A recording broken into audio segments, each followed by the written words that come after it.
Hi Jazzy, today is Monday. I was writing this script while watching Maxim's live stream from Adelaide, and I'm filming it after his memorial, so the emotions are raw.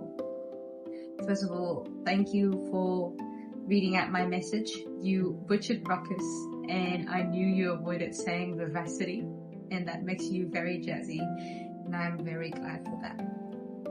It's hard not to be grateful that you are a part of my life and to be grateful of everything when you watch death happening so close to you. I felt like an imposter at that time, given that I didn't know Maxim very well and for a long time and we barely talked. I knew more about his life watching his photo album than of him in real life. I watched him grow up in that small TV screen and have absolutely no clue what death is. The courage he has facing death was remarkable. It is what it is, he said. I just know I would be terrified of leaving behind. So I know not what comes after death for me, but I know the heartbreak and immeasurable pain that those who love me will feel. I watched those pain right through the screen, and something that I was not privy to, those tears, those hugs, those tributes, those stories. No parents should have to outlive their child. No parents should have to bear that burden and pain. And in these very helpless moments, I wish that there's a heaven. So I guess this is me answering your video on faith and fate.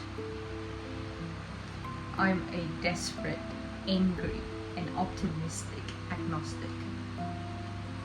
I'm this one tiny speck of sand on the beach, wishing that when the waves roll me and my brothers and sisters out to the sea, that it is bringing me somewhere of peace, and that we are moving forward to a place that will bring us back here.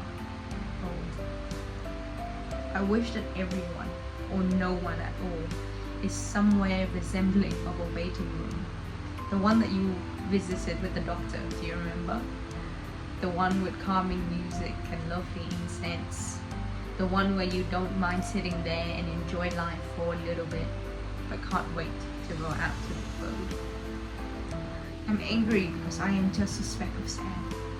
I'm angry because the waves are bigger than me. I'm angry that so many ignorant people out there have taken a passage and made it war. I'm angry of the propaganda that we follow, like fishes eating plastic, like we are so surrounded by so much noise and rubbish that we don't know what is truth.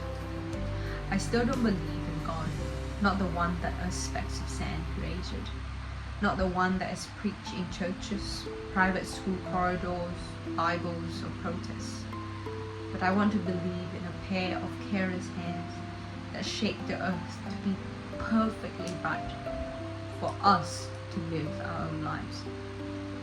And when the time comes, these pair of hands becomes the pillow that our heads rest upon in our eternal sleep. I don't have an answer for why I shed my tears for a friend who I had only hung out with for 5 days during the this week. I guess it is what I told you before, that I've spent more times in his proximity than I have with any of my other close friends. I could actually remember being mere inches from him, drinking from the water that he poured into my bottle, eating the food that his mother made for us. I don't think I allowed myself these memories with all the deaths I have experienced before. I don't remember the spaces that Greg and I shared before we passed away. I only remember the purple and blue sky that day.